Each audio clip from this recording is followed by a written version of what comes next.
এই কাহিনীর সমস্ত চরিত্র এবং ঘটনা কাল্পনিক। বাস্তবে জীবিত বা মৃত কোনো ব্যক্তি বা ঘটনার সাথে এর কোনো রকম মিল থাকলে তা সম্পূর্ণ অনিচ্ছাকৃত এবং কাকতালীয়। গল্পে ব্যবহৃত অপ্রাকৃতিক এবং অলৌকিক ঘটনা শুধুমাত্র কাহিনীর পরিবেশনের উপক্রম মাত্র। কুসংস্কার বিশ্বাস করবেন না, কুসংস্কার ছড়াবেন না।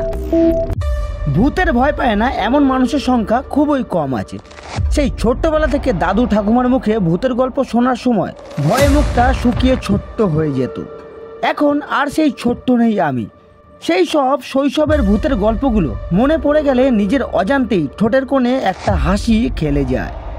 কিন্তু সত্যিই কি ভূতের ভয় বড় হওয়ার সাথে সাথে মনের মধ্যে বিলীন হয়ে যায়, নাকি মনের মধ্যে কোথাও কুলের কাঁটার মতো গেঁথে থাকে ভয়টা? ভয়ের কিছু ঘটনা ঘটলেই ধীরে ধীরে মনের মধ্যে খোঁচা মারতে থাকে কুলের কাঁটার মতো। যাই হোক, বেশি কথা না বাড়িয়ে আমার সাথে ঘটে যাওয়া একটি রোমহর্ষক ঘটনা আপনাদের কাছে তুলে ধরছি। আমি সবে উচ্চ মাধ্যমিক পাশ করে দুদিন হলো শহরে এসেছি পড়াশোনার জন্যে। গ্রামের বাইরে এই প্রথম আমার বাইরে বেরানো। এতদিন গ্রামের মধ্যেই নিজেকে সীমাবদ্ধ করে রেখেছিলাম। সত্যি কথা বলতে গ্রামের পরিবেশের মধ্যে প্রাকৃতিক যে একটা সৌন্দর্যতা আছে সেটা কিন্তু শহরের বুকে খুঁজে পাবেন না। শহরের পরিবেশটা কেমন যেন একটা অস্বস্তিকর, ঘিঞ্জি ধরনের। সহজেই যেন দম বন্ধ হয়ে আসে আমার। শহরে এসে কলেজের কাছাকাছি মাসিক 600 টাকার বিনিময়ে আমি একটা ঘর ভাড়া নিই। অন্য জায়গাতে ঘর ভাড়া এত বেশি যা আমার সাধ্যের মধ্যে নয়। শেষমেশ এই ঘরটাই পেলাম। ঘরটার কাছাকাছি আর কোনো বাড়ি নেই। কিছুটা দূরে একটা অনেক দিন বন্ধ হয়ে পড়ে থাকা হাসপাতাল মাথা উঁচিয়ে দাঁড়িয়ে আছে। আমি যেই ঘরটা ভাড়া নিয়েছি সেটা এই হাসপাতালের বাউন্ডারির মধ্যেই অবস্থিত। ছোটোখাটো 3টে রুম বিশিষ্ট একতলা ঘর, ছাদের ওপর টিনের ছাউনি। টিনের দিকে তাকালেই লাল রঙের আস্তরণ দেখা যায় সর্বত্র। এক এক জায়গায় তো গাঢ় কালচে রং হয়ে ভেঙে পড়েছে। ঘরের দেয়ালের দিকে তাকালেই বোঝা যায় ঘরটিকে ঘিরে ধরেছে বার্ধক্যের ছাপ। দেয়ালের কোনো কোনো জায়গায় ফান আর শ্যাওলার হাতছানি। ঘরটির 3টে রুমের মধ্যে একটি রুমে আমি থাকি, আর বাকি 2টো রুমে দরজা সবসময় তালা দেওয়া অবস্থায় থাকে।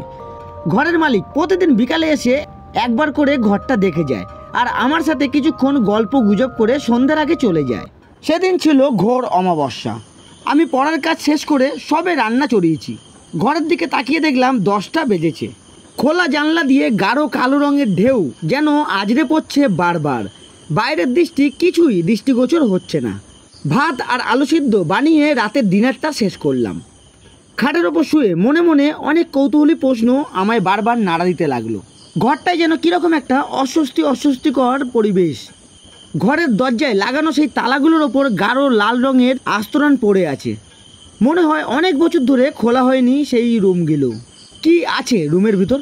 ভাবলাম কাল বাড়ির মালিক যখন আসবে একবার জিজ্ঞাসা করব। তারপর এই সব 7-5 চিন্তা মাথা থেকে ঝেড়ে ফেলে দিলাম। এক দীর্ঘ নিঃশ্বাস ফেলে চোখ বন্ধ করে ঘুমের দেশে চলে গেলাম। মন্ডল স্টুডিওর নিবেদন গ্রাম বাংলার ভূতের গল্প। নমস্কার বন্ধুরা, আমি রাজীব।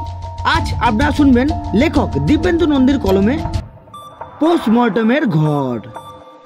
তখন মাঝরাত। কিসের একটা শব্দে ঘুমটা আমার ভেঙে গেল। এত রাতে কারা কথা বলছে? বিছানা থেকে তাড়াতাড়ি উঠে এলাম। তারপর আস্তে আস্তে করে দরজাটা খুলে যেদিক থেকে কথা বলার আওয়াজ আসছিল সেদিকে অনুসরণ করে চলতে লাগলাম। খুব মিহিভাবে কথা বলার আওয়াজ ভেসে আসছে।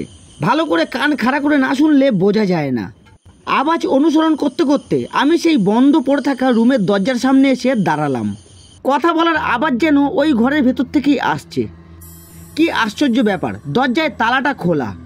তার মানে এখানে কোনো গুন্ডাদের আগ্রা আছে বলে মনে হয়। আমি দরজায় কান পেতে শোনার চেষ্টা করলাম, কিন্তু সেরকম কিছু স্পষ্ট আমি শুনতে পেলাম না। এমন সময় আমার পায়ে হালকা গরম কিছু তরল পদার্থ ঠেকলো। পকেট থেকে মোবাইলটা বের করে টর্চের আলোটা জ্বালতেই আমার গোটা শরীরে বিদ্যুৎ খেলে গেল। শরীর জুড়ে কাঁটা দিয়ে উঠল। দরজার ভেতর থেকে তাজা রক্তের ঢল বয়ে বেরাচ্ছে বাইরে।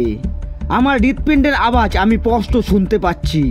মোবাইলের আলোটা সামনের দিকে করে আমি দরজার কাছে গিয়ে দরজাটা আস্তে আস্তে করে খুলে ফেললাম। ভেতরে যে দৃশ্য আমি দেখলাম তাতে আমার বক্ষ খাঁচার প্রাণ পাখি উড়ে যাওয়ার অবস্থা হলো। আমার সারা শরীর ভয়ে কাঁপতে শুরু করলো। দেখলাম একটা টেবিলের ওপর একটা উলঙ্গ মানুষের দেহ পড়ে আছে, আর 2জন সাদা পোশাক পরা মানুষ হাতে ছুরি নিয়ে তার শরীর কেটে ফালা ফালা করছে। আর রক্তের ঢল বয়ে চলছে পুরো রুম জুড়ে। আমি চিৎকার করে জ্ঞান হারিয়ে মেঝেতে আছড়ে পড়লাম। ও বাবা! যখন জ্ঞান ফিরল দেখি হাসপাতালের বেডের ওপর আমি শুয়ে আছি। মাথাটা এখনও ভারী ভারী লাগছে। আমার পাশে একটা চেয়ারে বসে আছেন বাড়ির মালিক। আমার জ্ঞান ফিরতে দেখে সে বলল, ভুলটা আমারই ছিল, তোমার থেকে কথাগুলো আমি গোপন করে গেছিলাম। আমি ক্লান্ত স্বরে তাকে বললাম, কি কথা? তুমি যে ঘরটাতে থাকো ওটা আজ থেকে 10 বছর আগে একটা পোস্টমর্টেমের ঘর ছিল। একবার হাসপাতালে এক রোগীর মৃত্যুকে ঘিরে প্রচণ্ড ঝামেলার সৃষ্টি হয়। ঝামেলা এতটাই চরম পর্যায়ে চলে গিয়েছিল যে রোগীর পরিবার এবং তার গ্রামের সব লোকজন এসে পুরো হাসপাতাল ভাঙচুর করে ফেলে এবং তারপর পুরো হাসপাতালে আগুন লাগিয়ে দেয়। পোস্টমর্টমের ঘরটিও বাদ পড়েনি। তখন দুজন ডাক্তার ওই পোস্টমর্টম রুমে পোস্টমর্টম করছিল।